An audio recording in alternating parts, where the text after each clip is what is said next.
В Нерингре среди женщин-автолюбителей непрофессионалов прошел конкурс «Автоледи-2014». Репортаж Екатерины Павловой.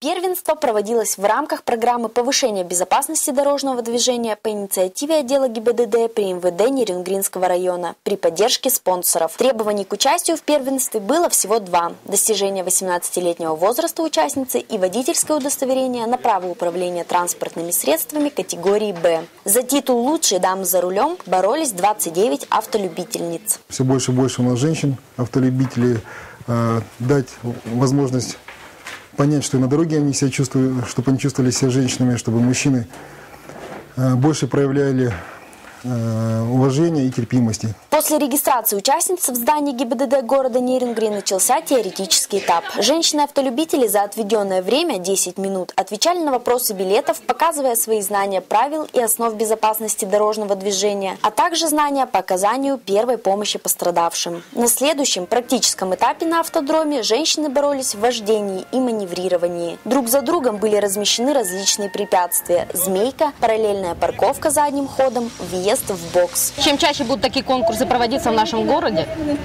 тем меньше у нас будет нарушений правил ПДД. Гололед, снег и сильный ветер не испугал ни самих автоледи, ни пришедших за них болеть зрителей. Девушки соревновались не только в искусстве вождения и знании правил дорожного движения, но и при бурной поддержке болельщиков успешно продемонстрировали креативность и творческий подход. Конкурс прошел зрелищно и интересно. Это состязательно, интересно, любопытно.